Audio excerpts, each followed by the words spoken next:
So, Colin Lennox with EcoIslands LLC, thank you very much for coming out once again. We've got Tyler Shane Stair, the daughter of my lead designer, and of course Dr. Richard Flairand, a good friend of mine, and I'm actually his first hire. So it's been about yeah, it's been about 4 years or so. Then is that when we started up? When you really started taking off? No, it's been longer than that. I think it was actually 5 years. Yeah, for a long time I did things by myself. And how did that work out for you? That was rough.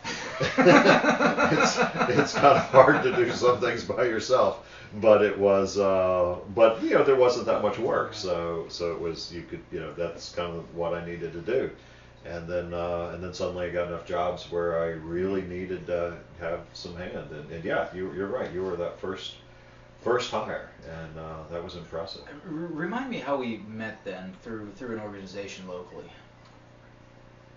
Yeah, well, I don't know. We had known each other for, I think, a long time before that. I'm not really sure. Was it before the Chamber of Commerce? I think so. Yeah. Through the Blair County Conservation District, perhaps. I mean, could have been there. I think we probably actually met doing science educational things, because I think that you were doing some outreach, possibly through the Conservation District. Maybe even with the library, Altoona Public Library. Yeah. Doing some more classes coming up June and July. Yeah, it could have been something like that. And because I'm pretty sure, because I know I ran into, I would routinely run into people from the Conservation District at some of these community outreach events. And I have a hunch that's probably where it was, or Earth Day celebrations, stuff like that. So we heard about how you two met and that you're his first hire. What are you two doing together? I keep hearing the name Agora. Can you guys tell me more about this? Wetlands in a box, in a Connex box with solar panels on it. Okay. Something that can be instantly deployed, and you don't have to wire or plumb anything up once you're on site. You just open it up, basically open it up like an umbrella, and it's working. Okay. And I think that's really cool, because so many times we spend so much time and effort building something once you get all the equipment on site.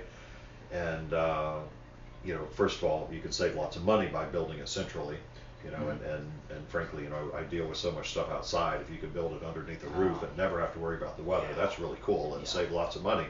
But the other aspect is there are so many places that need, some sort of water remediation or water treatment that are remote sites, that just getting labor there is the most expensive thing. So if you can eliminate that, that's a really big deal. Yeah, well, and very good points. We're looking to be able to set up some of these systems within just a day or two, and being able to do the prefabrication on those systems with groundhog solar. This is my go-to guy.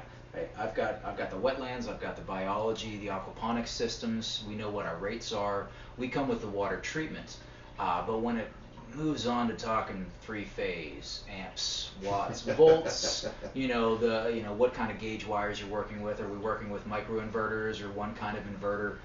I know a little bit. Even 5 years later. Do you need help putting the battery in your iPod? Oh man, yeah, I've been trying to replace it for the last year or so, and I can't figure out how to open the darn thing up. Still using an iPod. Yeah, I was thinking about just. I know. Anachronism. I was thinking about just opening it up with a rock or something. I wasn't really sure. Funny to note, though, that battery, whether you can get into it or not, is the cathode in that is manganese oxide, and that's something that some of our systems can then produce from acid mine drainage. That's another whole conversation, but quick little plug there for biomining products, the MRU. Just kind of move over here just a little bit more. Actually, that's really neat, because there's so much nowadays in upselling things, or upcycling, actually not upcycling things, that we take waste and we turn our waste into something that's usable. And frankly, I think that's something that you've been working on for a while, which I think is really marvelous, that you're taking byproduct waste that's in water and figuring out a way to extract it, but yet have it extracted in a form that can be reused for, repurposed. And that's a great way to upcycle, things, instead of just, we went from discharging water that was full of heavy metals and poisoning the environment to now we're, we've got the raw materials for making batteries or making something else. That's really awesome. Now, you talked about how you can build these systems extremely fast. I would assume that these are for emergency situations, or they could be used in places that are in a crisis for water? Yes? Absolutely, yeah. The more time and energy you put into something in the front end through building it back in your shop, the quicker you can get out there and establish that basically rapid response system. Now, of course, the solar panels go up and they start providing electricity immediately, as long as you didn't set it up in the middle of the night. The wetland effect that accumulates and establishes within the boxes, within the wetlands in a box, the MRUs, since that can, depending on what the pollutant source is, say if it's manganese and acid mine drainage, it can take up to a month and a half. But a lot of the metals that, or a lot of the material, just like the junk, the total suspended solids is what it's called, can be rapidly accumulated immediately as soon as you set up the boxes. So depending on what the loading is and what the pollutant is how quickly you can pull that material out. And it should be noted that some of the systems that we're looking at, the scaling is such that it's 80 kilowatts in size, which is quite a lot of panels. I think we figured it out, it's about 240 if you're figuring 300 watts per panel. But it only takes a 1 kilowatt, or excuse me, a 1 horsepower, or about a kilowatt and a half of energy to run the pump that would run all of those tanks at the same time. So you have the opportunity to now export all of that electricity, because this is a biologically based system. You're using reduction oxidation from oxygen from the atmosphere, and just making sure that within the boxes that you're constantly cycling at an efficient rate, usually about 70 to 90 gallons per minute, which is pretty darn fast for a remediation system. And that one pump will run all of them. Everything else, set it up for whatever else you need. Light industry, getting a hospital back up on its feet. There's quite a lot of other possibilities. So by relying on the biology and the electricity and intelligently putting the two systems together, you have the opportunity to really have a lot of energy that takes care of a whole lot of problems all at once. Some of the things that we're looking at moving forward is, I used to be in the infantry a long time ago, and we're starting to pick up a little speed as a defense contractor. What about forward operating bases? What does it say in a humanitarian crisis when say the U.S. Army can roll in with 10 Agoras, each one of them costing less than one of the new ROPU systems, which is a reverse osmosis system that the Marines use. They run for $400,000 or $600,000. Yeah, that's what I said. And they're, with all the negative issues of reverse osmosis, where you still have a brine, you have filtration membranes that will then wear out over time, let alone the 60 kilowatt diesel generator that you need to run the whole damn thing. Well, there's your 80 kilowatts, and you still have 19 left over. You're cycling, you've got all that left over. If you want to use the Agora's panels to run the ROPU, to then fill up, you'd use that primarily in saline situations, where because the salts are miscible and they're very difficult to get out. That's why you got to use the RO. But if you use the RO system to fill up the tanks in the Agoras, and then those just continue to recycle their water internally, then you really only have to have one pass initially for the ROPUs, and then you can use the rest of the water indefinitely and just continue to recycle over and over again, saving an enormous amount of energy, as well as you don't have to bring in diesel. Well, and a big thing about that is, diesel is a really dangerous thing to be in need in a forward operating base. It's that alone is responsible for a huge percentage of our deaths from our military men and women. So we can get rid of that, and actually the military has recognized that solar energy is really great for helping to alleviate that risk.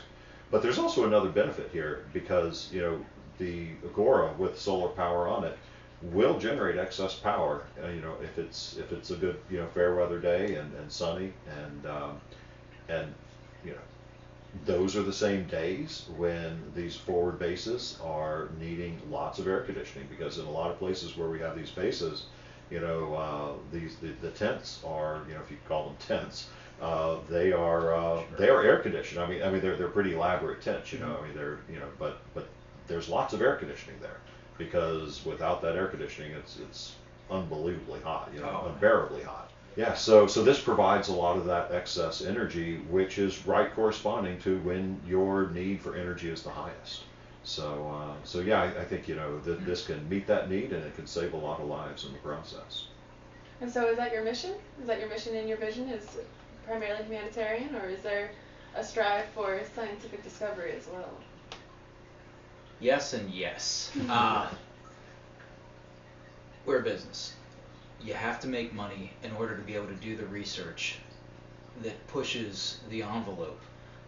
There has been excellent work done by the feds and the state governments, putting money into research and the core knowledge and scientific exploration that is required. I would certainly argue by a nation state to move things forward. But a lot of these technologies have been around for a long time now. Minus the wetland in a box.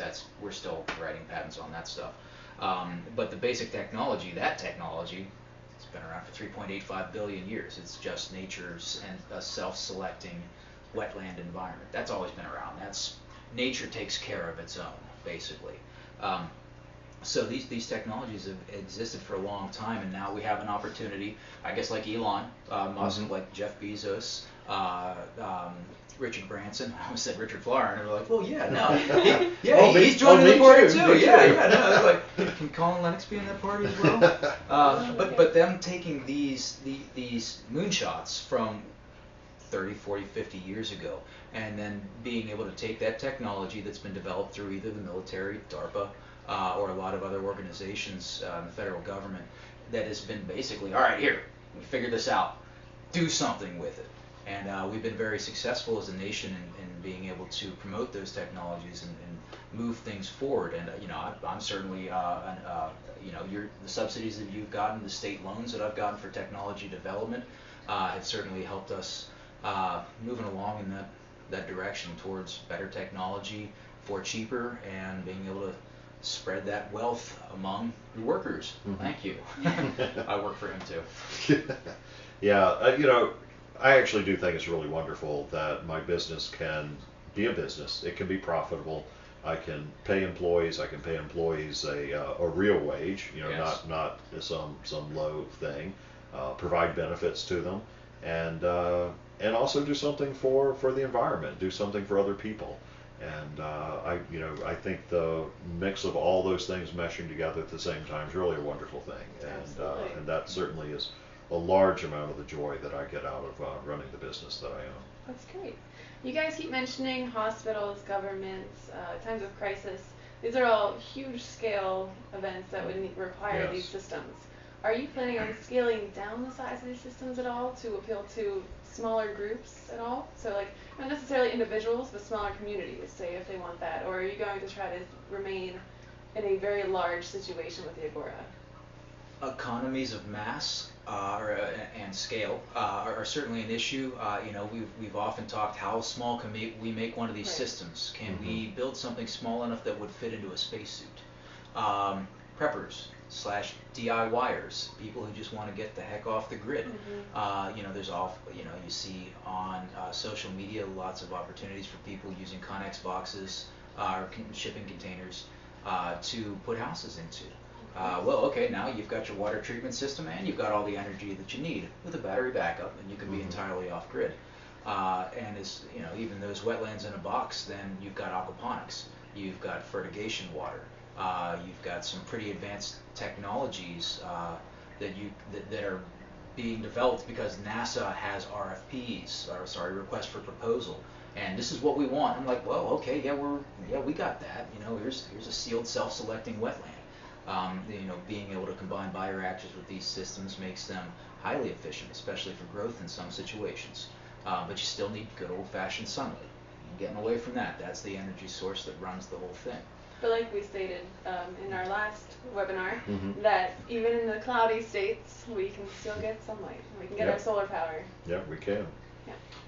And yeah, I'd have to kind of second that, is that the economy of scale is where things become most advantageous. And I would say that in a disaster, it is easier to go in and help a community than it is to go and pick out individual houses Right, to help absolutely.